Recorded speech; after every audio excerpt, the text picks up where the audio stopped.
గెలుపు పొందే వరకు అలుపు లేదు మనకు. అందరికీ నమస్కారములు. Welcome to Obulesh education. గత క్లాస్లో మనం అర్థమెటిక్ విభాగం నుంచి ఏకవస్తు మార్గం అనే టాపిక్ గురించి మనం క్షుణ్ణంగా చర్చించాం. సో ఈరోజు మనము అర్థమెటిక్ విభాగం నుంచి నిష్పత్తి అనుపాతం అనే టాపిక్లో ముందుగా మనం నిష్పత్తి గురించి నేర్చుకోబోతున్నాం. సో ఈ నిష్పత్తి అనుపాతం అనే టాపిక్ నుంచి మనకు ఎగ్జామ్లో తప్పనిసరిగా 2 లేదా 3 ప్రశ్నలు అడిగేదానికి ఆస్కారం ఉంది. కనుక జాగ్రత్తగా వినగలరని ఆశిస్తూ డిస్కషన్ చేయబోతున్నాం. సో ఈరోజు మనం నిష్పత్తి అంటే రేషియో. మరి ముందుగా నిష్పత్తి అనేటువంటి పదము ఎలా ఉపయోగిస్తున్నాము అంటే, ఇచ్చినటువంటి 2 రాశులలో ఒక రాశిని మరొక రాశితో కంపేర్ చేసినప్పుడు లేదా పోలిక చేసినప్పుడు ఒక రాశి మరొక రాశి కంటే ఎన్ని రెట్లు ఎక్కువ లేదా ఎన్నవ వంతు ఉంది అని తెలుసుకోవడానికి ఉపయోగపడేటువంటిది ఈ నిష్పత్తి అనేటువంటిది టాపిక్. ముందుగా మనకు నిష్పత్తి అంటే నిర్వచనం ఏంటో మనం జాగ్రత్తగా విందాం. నిష్పత్తి అంటే రేషియో. నిష్పత్తి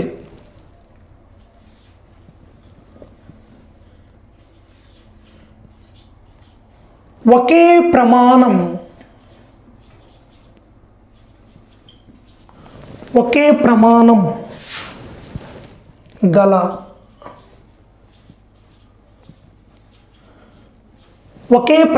గల లేదా ఒకే ప్రమాణం కలిగిన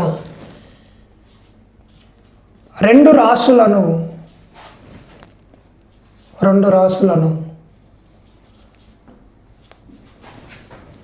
భాగహారం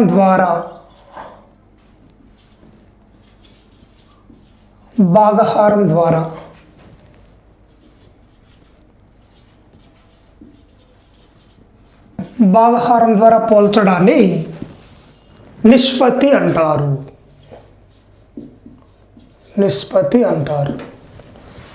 ఒకే ప్రమాణం అంటే ఇచ్చినటువంటి 2 రాశులలో ఏ రాశి యొక్క ప్రమాణం సెంటీమీటర్లో ఉంటే రెండవ రాశి బి రాశి ప్రమాణం కూడా సెంటీమీటర్లలోనే ఉండాలి.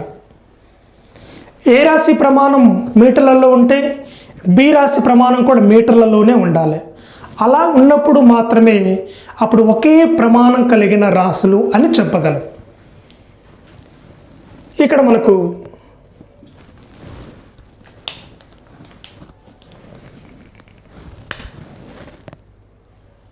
ఏ కామా బీలు 2 రాశులు అనుకుంటే, ఏ కామా బీలు 2 రాశులు అనుకుంటే ఈ 2 రాశులు కూడా ఎలా ఉండాలంటే ఒకే ప్రమాణం. కాబట్టి ఏ కామా బీలు 2 రాశులు అనుకుంటే ఈ 2 రాశుల యొక్క అనుకుంటే ఏ కామా బీల నిష్పత్తిని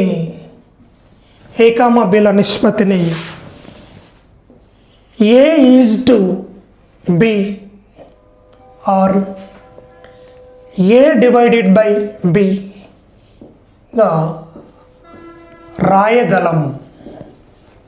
సో ఇక్కడ మనం గమనించాలి, ఏ కామా బీలు 2 రాశులు అనుకుంటే ఈ 2 రాశులు కూడా ఒకే ప్రమాణంగా ఉండాలి. ఏ కామా బీలు 2 రాశులు అనుకుంటే ఏ కామా బీల నిష్పత్తిని A is to B or A divided by బిగా రాయగలము. మరి ఇక్కడ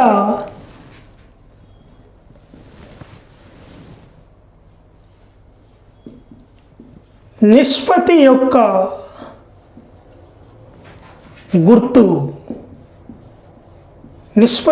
గుర్తు వచ్చేసి మనకి ఇక్కడ ఈజ్ టు ఇది నిష్పత్తి యొక్క గుర్తు. మరి దీన్ని బ్రాకెట్లో ఎలా చూస్తామంటే ఇది అవుతుంది. సో ఇక్కడ మనకు is to, this is English pronunciation, ఇది తెలుగులో ఇది దీన్ని సింబలిక్ ఫామ్ గుర్తు అంటారు. సో ఇక్కడ మనం తర్వాత గమనించినట్లయితే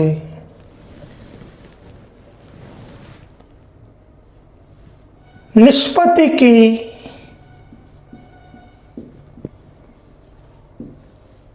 ప్రమాణాలు, నిష్పత్తికి ప్రమాణాలు ఉండవు, నిష్పత్తికి ప్రమాణాలు ఉండవు. సో ఇక్కడ మనకు A:B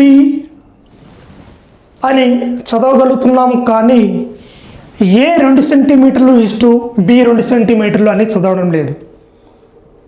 అర్థమవుతుంది? ఇక్కడ A మీటర్లు B మీటర్లు అని కూడా చదవడం లేదు. కాబట్టి ఇక్కడ ఫైనల్గా A,Bలో 2 రాసులు అనుకుంటే వాటి నిష్పత్తిని A:B అని చదవగలుగుతున్నాము, కానీ A 2 మీటర్లు B 2 మీటర్లు అని చదవడం లేదు. కాబట్టి ఇక్కడ నిష్పత్తికి ప్రమాణాలు ఉండవు, లేవు అని మనం చెప్పగలుగుతాం. తర్వాత మనం గమనించినట్లయితే A:B నిష్పత్తిలో, A:B నిష్పత్తిలో 2 పదాలు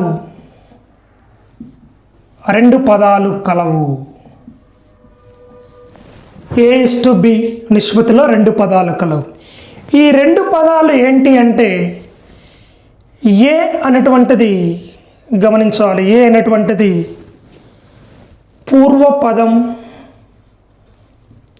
పూర్వపదం, దీనిని ప్రథమ పదం అంటారు. ఏను పూర్వపదం లేదా ప్రథమ పదం అంటారు. సో ఇక్కడ మనం గమనించినట్లయితే బిని పరపదం లేదా ద్వితీయ పదం అంటారు. ఏమంటారు? ద్వితీయ పదం అంటారు. ఇది మనకు A:B నిష్పత్తిలో ఉన్నటువంటి 2 పదాలలో మొదటి పదాన్ని అంటే ఏను పూర్వపదము లేదా పరపదం అంటారు. మరి బీను పరపదము లేదా ద్వితీయ పదము అంటారు. సో ఇక్కడ మనకు A:B అనేటువంటిది ఒక రేషియో, కాబట్టి ఈ రేషియోలో ఉన్నటువంటి ఏను కాన్సిక్వెంట్ అంటే ఇంగ్లీష్లో, బీను యాంటీసిడెంట్ అంటారు, అంటే తెలుగులో పూర్వపదము పరపదము. సో ఫైనల్గా మనం ఇక్కడ A:B ని ఎలా చదవగలుగుతాము అంటే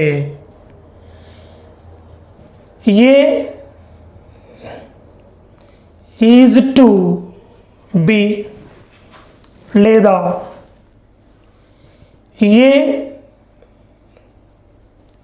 A:B లేదా సింబలిక్ ఫామ్లో A:B అని చదవగలము. ఇది మనకు A:Bని చదివే విధానం. సో తర్వాత మనం గమనించినట్లయితే ప్రతి నిష్పత్తిలో 2 పదాలు ఉంటాయని మనం డిస్కషన్ చేసినాం. ఆ 2 పదాలలో మొదటి పదాన్ని పూర్వపదం అని, రెండవ పదాన్ని పరపదం అంటారని మనం డిస్కషన్ చేసినాం. సో ఇక్కడ మనకు పూర్వపదాన్ని పరపదంతో పోలిక చేసినప్పుడు పూర్వపదం కంటే పరపదం ఎన్ని రెట్లు ఎక్కువ లేదా ఎన్నో వంతు ఉంది అని చెప్పడానికి ఉపయోగపడేటువంటిదే ఈ నిష్పత్తి అనేటువంటి టాపిక్. ఇది మనకు నిష్పత్తి అనే ఒక చిన్న టాపిక్ గురించి మనం నేర్చుకోవాల్సినటువంటి అంశాలు. సో తర్వాత మనము నిష్పత్తిని కనిష్ట పదాలలో ఎలా తెలపాలి అనేటువంటి దాని గురించి మనం ఇప్పుడు తెలుసుకుందాం.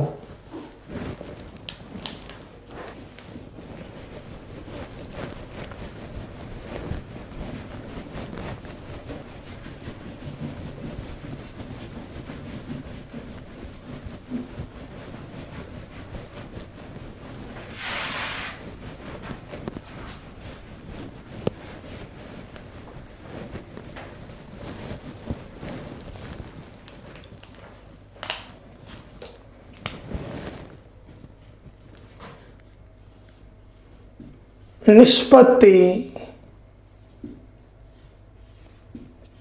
కనిష్ట రూపం.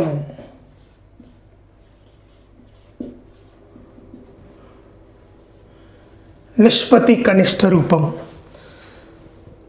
The lowest form of ratio, the lowest form of ratio అంటారు. సో ఇక్కడ మనం నిష్పత్తి కనిష్ట రూపం అంటే ఏంటంటే ఇక్కడ జాగ్రత్తగా వినాలి.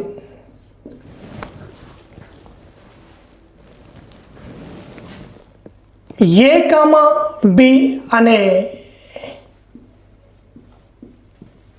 రెండు రాశులను, ఏ కామా బి అనే రెండు రాశులను సాపేక్ష ప్రధాన కారణాంకాలలో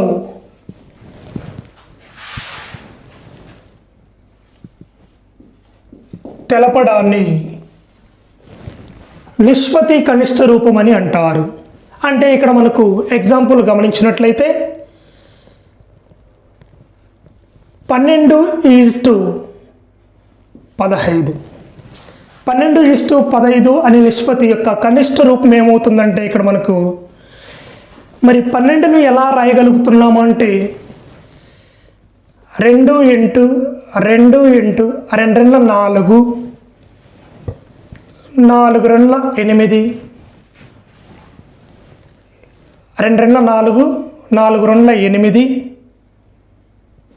2 8, తర్వాత ఇంటూ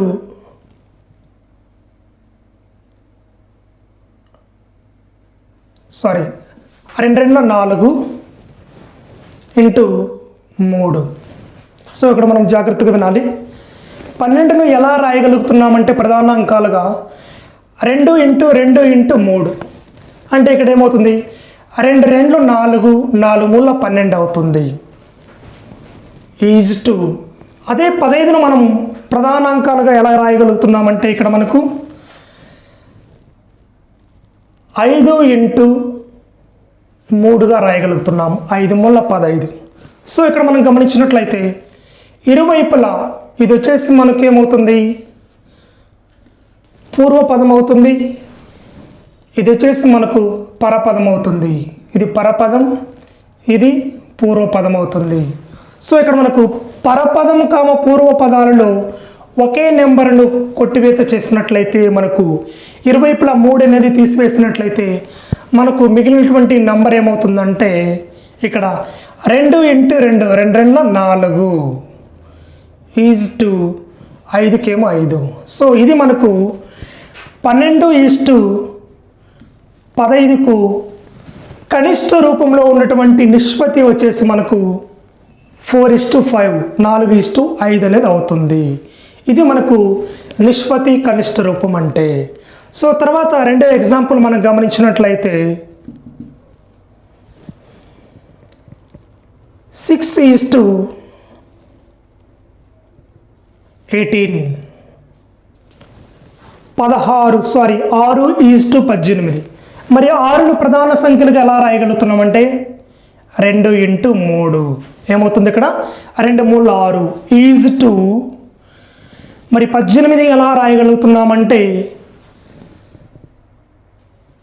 3 × 2 × 3గా రాయగలుగుతున్నాము. సో ఇక్కడ మనం గమనించాలి 3 2 6, 6 3 18.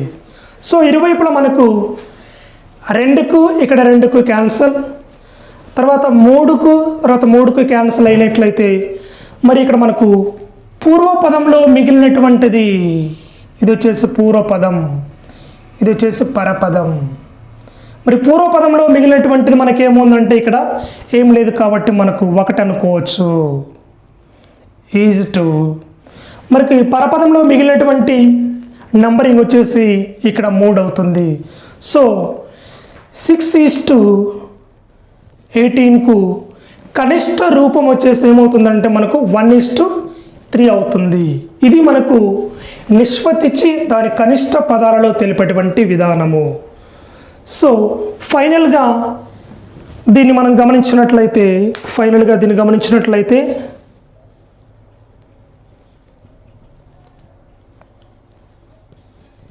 షార్ట్ కట్ గమనించినట్లయితే జాగ్రత్తగా వినాలా. 6:18కు కనిష్ట పదాలలో నిష్పత్తి ఏంటి అంటే ఇక్కడ మనకు ఏమవుతుందంటే ఇక్కడ 6 ఒకట్లు 6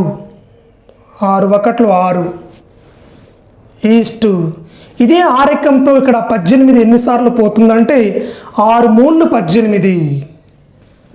అంటే ఇక్కడ ఏంటంటే జాగ్రత్తగా వినాలి. 6:18ని మనకు భిన్న రూపంలో రాసినట్లయితే 6/18 అవుతుంది. ఇక్కడ 6 ఒకట్లో 6 మూళ్ళ 18 దట్ ఈజ్ ఈక్వల్ టు 1/3 అవుతుంది. దట్ ఈజ్ ఈక్వల్ టు ఏమవుతుందంటే 1:3 అనేది మనకు ఫైనల్గా రావడం జరుగుతుంది. ఇది మనకు షార్ట్ కట్ మెథడ్లో ఇచ్చినటువంటి నిష్పత్తిని కనిష్ట పదాలలో తెలిపేటువంటి విధానం. కాబట్టి ఇచ్చినటువంటి పూర్వ లేదా పరపదాలు రెండు కూడా ఒకే ఏకంతో కొట్టివేత చేసినట్లయితే మిగిలిపోయినటువంటి నిష్పత్తిని ఆ నిష్పత్తి యొక్క కనిష్ట రూపం అవుతుంది. ఇది నిష్పత్తిని కనిష్ట రూపంలో తెలిపేటువంటి విధానం. తర్వాత మనకు తుల్య నిష్పత్తులు. తుల్య నిష్పత్తులు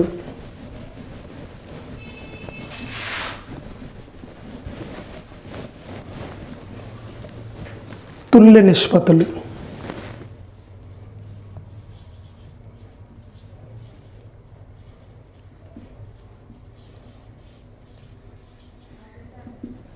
తుల్య నిష్పత్తులు ఈక్వాలిటీ రేషియో అంటారు. Equality ratio. మరి తుల్య నిష్పత్తులు అంటే ఏంటి అంటే ఇక్కడ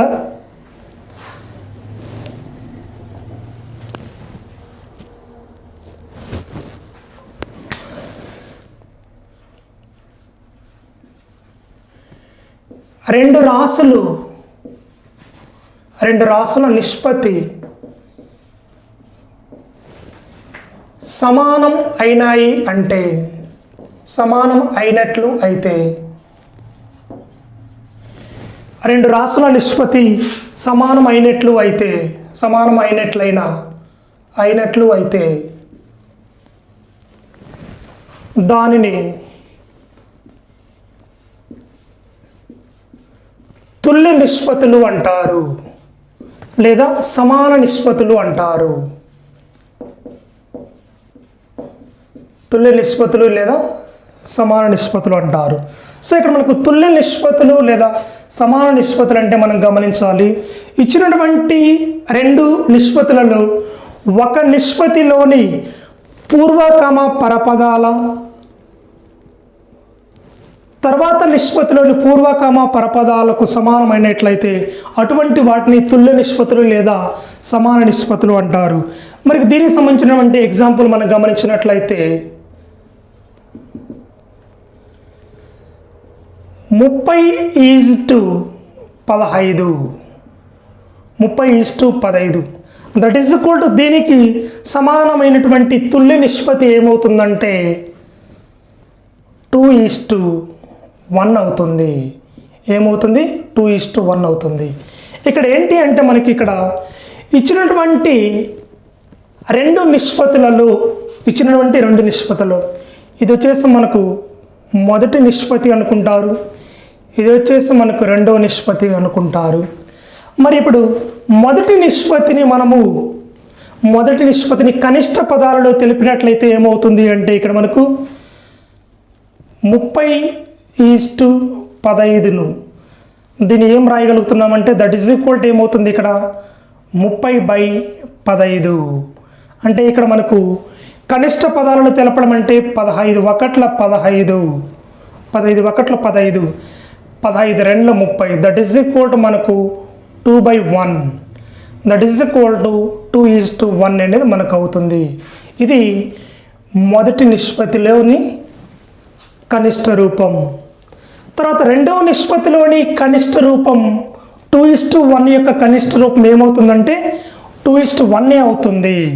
సో ఇక్కడ మనకు 1, 2 అనే సమీకరణాల నుంచి మనం గమనించినట్లయితే కంపేర్ 1 and 2 గమనించినట్లయితే ఇక్కడ మనకు 30:15 అంటే 30:15 ఇజ్ ఈక్వల్ టు 2:1 అనేటువంటివి తుల్య నిష్పత్తులు లేదా సమాన నిష్పత్తులు అని మనం చెప్పగలము. అంటే ఇక్కడ మనకు మొదటి నిష్పత్తిలోని పూర్వపదము రెండవ నిష్పత్తిలోని పూర్వపదం సమానం. అంటే ఇక్కడ 2 ఉంటే ఇక్కడ కూడా 2 వస్తుంది. మొదటి నిష్పత్తిలోని పరపదము రెండవ నిష్పత్తిలోని పరపదం 1. అంటే ఇచ్చినటువంటి 2 నిష్పత్తులలో పూర్వపదాల సంఖ్య సమానం, పరపదాల సంఖ్య సమానం కనుక ఇక్కడ మనకు ఇచ్చినటువంటి ఈ 2 నిష్పత్తులు తుల్య నిష్పత్తులు లేదా సమాన నిష్పత్తులు అని చెప్పవచ్చు. మరి ఈ తుల్య నిష్పత్తులు లేదా సమాన నిష్పత్తులలో మనం గమనించాల్సిన విషయం ఏమిటంటే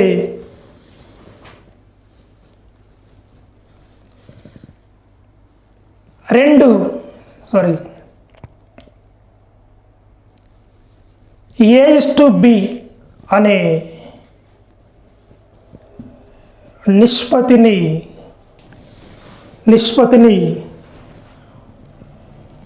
ఒక సంఖ్యచే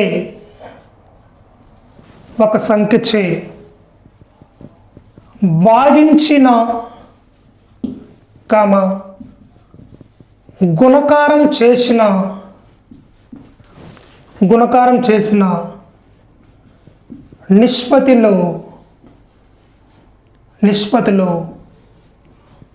మార్పు ఉండదు. సో ఇక్కడ మనం గమనించాలి, A:B అనే నిష్పత్తిని ఒక సంఖ్యచే, ఫర్ ఎగ్జాంపుల్ 2 తీసుకుంటే 2 అనే సంఖ్యచే, లేదా 3 తీసుకుంటే 3 అనే సంఖ్యచే భాగించిన లేదా గుణకారం చేసిన ఆ నిష్పత్తిలో మార్పు అనేది ఉండదు అని గమనిస్తాం. మరి ఇక్కడ దానికి సంబంధించినటువంటి ఎగ్జాంపుల్ మనం గమనించినట్లయితే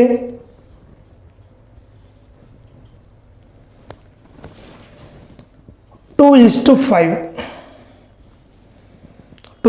దట్ ఈజ్ ఈక్వల్ టు ఇక్కడ ఏం చేస్తున్నామంటే ఇక్కడ నిష్పత్తిలో ఉన్నటువంటి 2 పదాలను ఒకే సంఖ్య చేత భాగించిన, అంటే మనకి ఇక్కడ ఏమవుతుందంటే 2/3 ఈజ్ టు 5/3. ఇక్కడ మనం గమనించాలి, దట్ ఈజ్ ఈక్వల్ టు ఏమవుతుందంటే మనకి ఇక్కడ 2/3 అంటే ఏమొస్తుంది మనకు 2/3 ఈజ్ టు 5/3 అంటే ఏమొస్తుంది మనకు 5/3 వస్తుంది.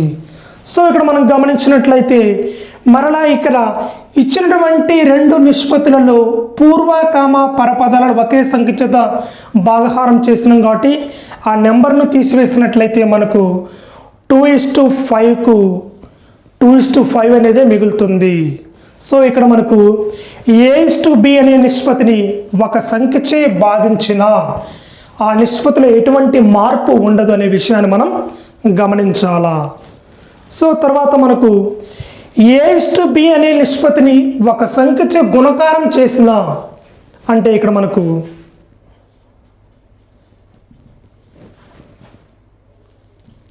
5:4 దట్ ఈజ్ ఈక్వల్ టు ఏమవుతుందంటే ఇక్కడ మనకు పరపదాలను లేదా ప్రథమ పదం లేదా ద్వితీయ పదాలను ఒకే సంఖ్య చేత గుణకారం చేయాలి.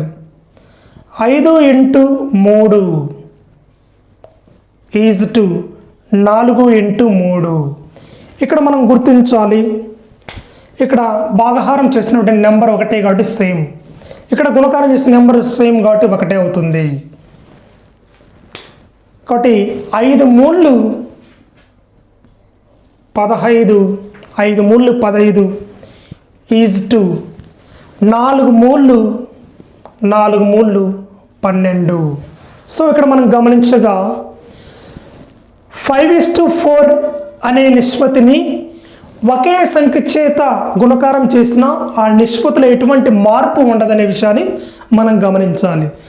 సో తర్వాత దీన్ని మనము కనిష్ట పదాలలో తెలిపినట్లయితే కనిష్ట పదాలలో తెలిపినట్లయితే మనకి ఏమవుతుందంటే 15/12. 15/12 ఏమవుతుంది ఇక్కడ మనకు ఏకంతో కొట్టివేతలు పోతాయంటే మనకు గమనించాలి 5 ఎకంతోన 3 ఎకంతో గమనించాలి. 3 4 12, 3 5 15, that is equal to 5/4, that is equal to మనకు 5:4 అనేటువంటిది వస్తుంది. సో ఇక్కడ మనకు ఏదైనా ఒక నిష్పత్తిని ఒకే సంఖ్యచే భాగాహారం చేసినా గుణకారం చేసినా ఆ నిష్పత్తిలో ఎటువంటి మార్పు ఉండదు అనే విషయాన్ని మనము క్షుణ్ణంగా పరిశీలించాలి. తర్వాత మనము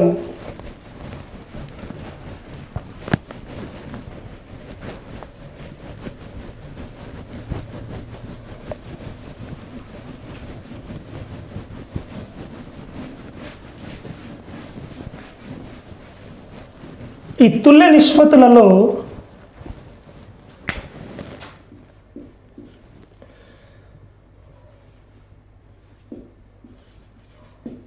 ఒక నిష్పత్తిలోని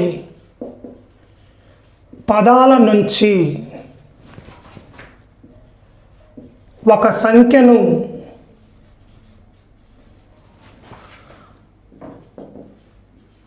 కలపడం లేదా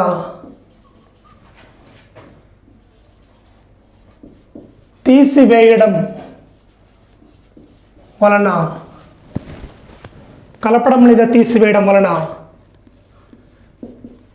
నిష్పత్తిలో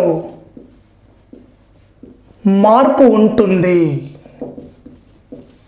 సో ఇక్కడ మనం గమనించాలి, ఒక నిష్పత్తిలోని పదాల నుంచి ఒక సంఖ్యను కలపడం అంటే కూడిక చేయడం లేదా తీసివేత చేయడం వలన ఆ నిష్పత్తిలో తప్పనిసరిగా మార్పు అనేది ఉంటుంది.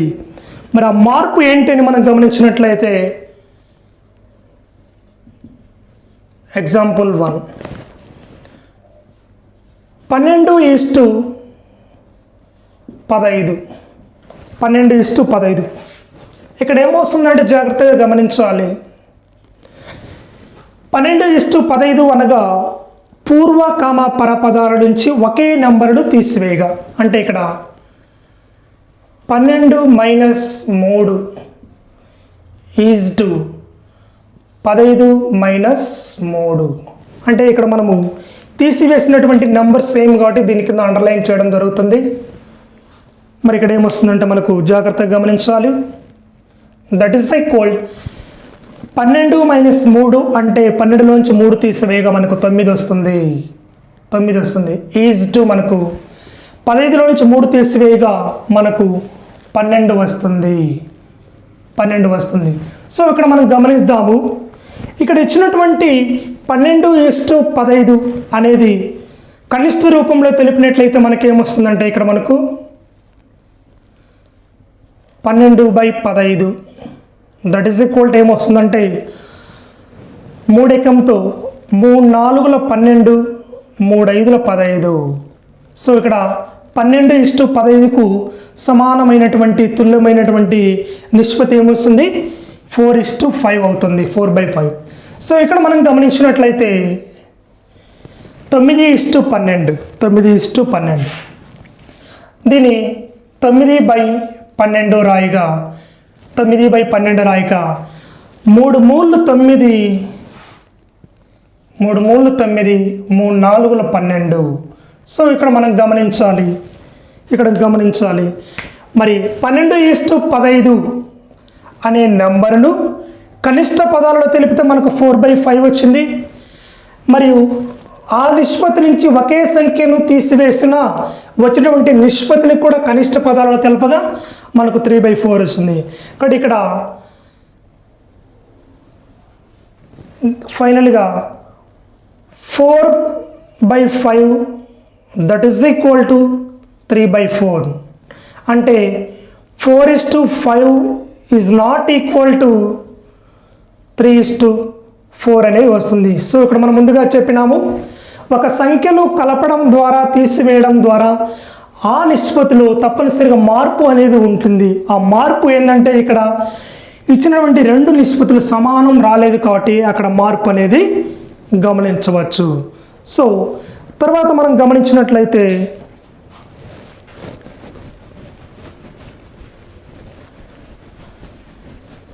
తర్వాత మనం గమనించినట్లయితే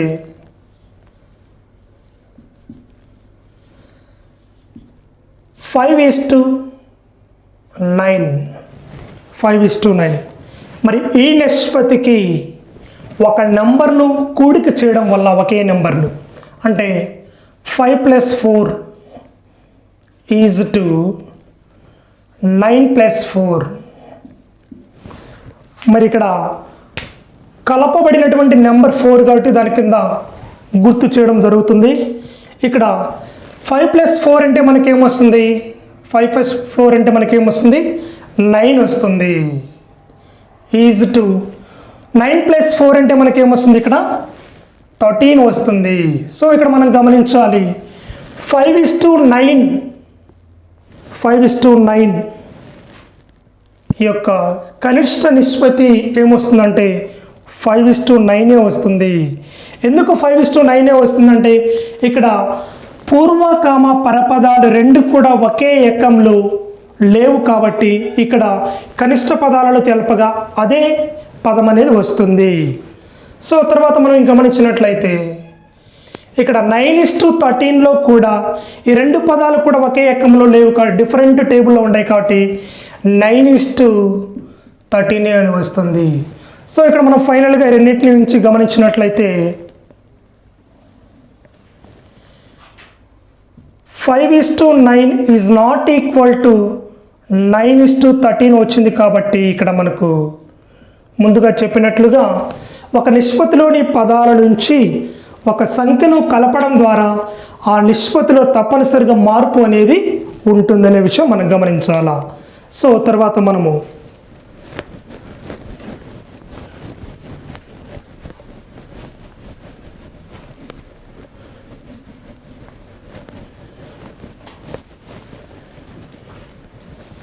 విలోమ నిష్పత్తి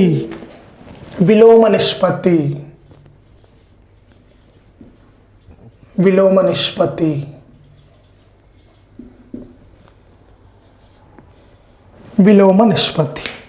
ఏంటి విలోమ నిష్పత్తి అంటే ఇక్కడ మనం జాగ్రత్తగా గమనిద్దాం.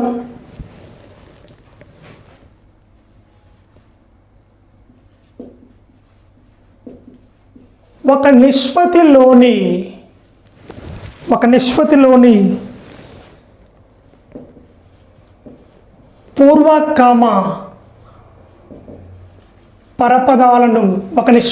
పూర్వకామ పరపదాలను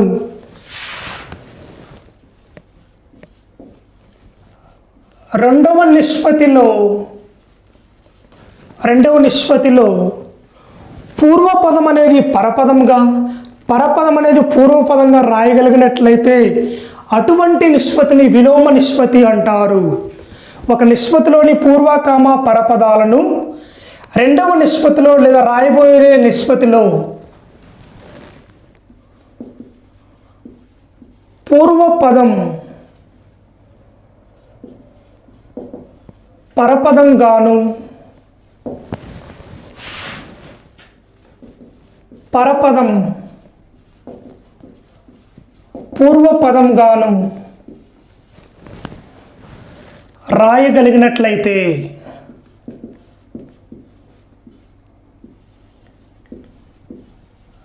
అయితే అటువంటి నిష్పత్తిని మనకేమంటారంటే ఇక్కడ విలోమ నిష్పత్తి అంటారు. సో విలోమ నిష్పత్తికి సంబంధించినటువంటి మనకు ఉదాహరణ తీసుకోవడం వల్ల మనకు క్లారిటీ అనేది మనకు వస్తుంది. ఇక్కడ ఎగ్జాంపుల్ A:B యొక్క విలోమ నిష్పత్తి ఏమవుతుందంటే ఇక్కడ మనకు జాగ్రత్తగా గమనించాలి. 1/A = 1/B అవుతుంది. మరి దీన్ని సింప్లిఫై చేసినట్లయితే మనకు క్రాస్ మల్టిప్లికేషన్ చేసినట్లయితే మనకు 1 × B = B = 1 × A = A మనకు B:A అనేది వస్తుంది. సో ఇక్కడ మనం గమనించాలి ఒక నిష్పత్తిలోని పూర్వపదం అనేది పరపదమైంది, పరపదం అనేది పూర్వపదంగా మారింది. ఇది మనకు విలోమ నిష్పత్తి అంటే. సో తర్వాత రెండవ ఎగ్జాంపుల్ మనం గమనించినట్లయితే ఫైనల్ క్లారిటీ అనేది మనకు వస్తుంది. 2:5 యొక్క విలోమ నిష్పత్తి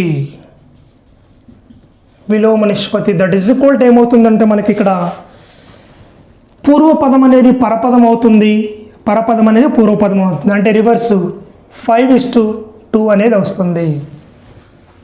సో తర్వాత మనకు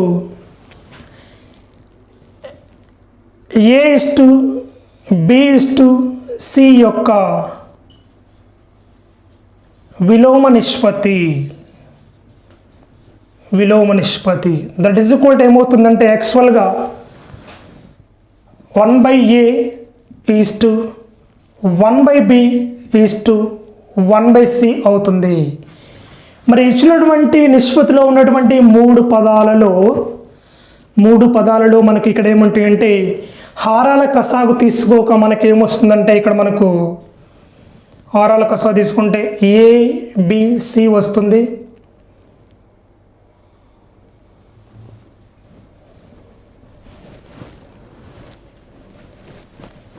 హారాల కసాగు తీసుకుంటే ABC వస్తుంది. మరి ఇక్కడ మొదటి పదంలో A ఉంది కాబట్టి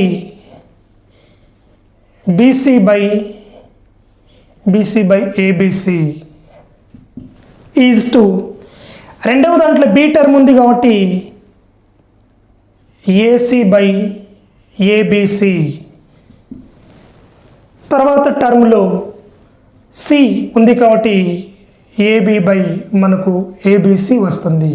సో ఇక్కడ మనం చివరిగా గమనించినట్లయితే BC AC AB that is కూడా మనకి ఇక్కడ 1/A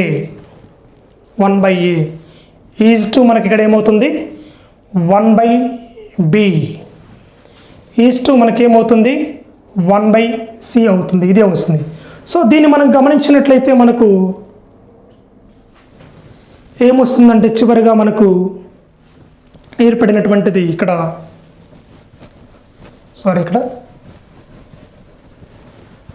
చివరిగా ఏమొస్తుందంటే మనకి ఇక్కడ BC:2 తర్వాత AC:2 తర్వాత మనకు AB అనేది మనకు ఇచ్చినటువంటిది A:B:C యొక్క విలోమ నిష్పత్తి అనేది అవుతుంది. సో ఇక్కడ మనం తర్వాత ఫైనల్ ఎగ్జాంపుల్ గమనించినట్లయితే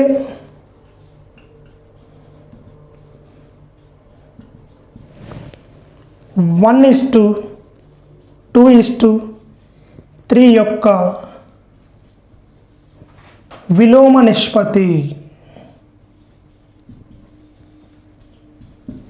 నిష్పత్తి ఏమవుతుందంటే ఇక్కడ మనకు ఫస్ట్ టర్ములో 1 ఉంది కాబట్టి 1 కాకుండా మిగతా 2 సంఖ్యలను లబ్ధం చేస్తే మనకి ఏమొస్తుంది 2 మూళ్ళు 6 ఇష్టు రెండవ పదంలో 2 ఉంది కాబట్టి అది కాకుండా మిగతా 2 పదాల లబ్ధం వస్తే 1 3 ఇష్టు తర్వాత మనకు చివరి పదంలో 3 ఉంది కాబట్టి 3 కాకుండా మిగతా 2 2. సో ఇక్కడ మనం గమనించినట్లే ఇచ్చినటువంటి 3 పదాలు కూడా ఒకే ఏకంలో కొట్టివేత పోవు కాబట్టి ఇక్కడ మనకు 1:2:3 యొక్క విలోమ నిష్పత్తి ఏమవుతుందంటే మనకు 6:3:2 అనేది అవుతుంది. ఇది మనకు విలోమ నిష్పత్తి గురించి తెలుసుకోవాల్సినటువంటి విషయము.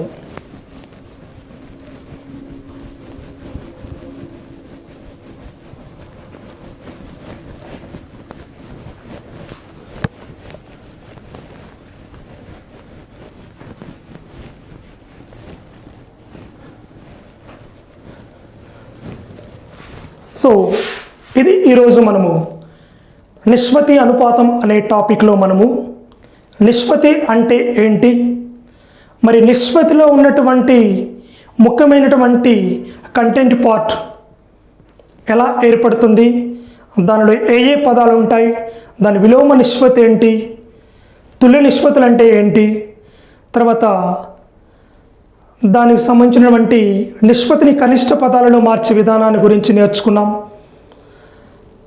మరి ఇదే పాఠానికి సంబంధించినటువంటి తర్వాత వర్గ నిష్పత్తి, వర్గమూల నిష్పత్తి, ఘన నిష్పత్తి, ఘనమూల నిష్పత్తి, తర్వాత బహుళ నిష్పత్తి అనే టాపిక్ గురించి మనం తర్వాత క్లాస్లో మనము క్షుణ్ణంగా చర్చించుకున్నాం.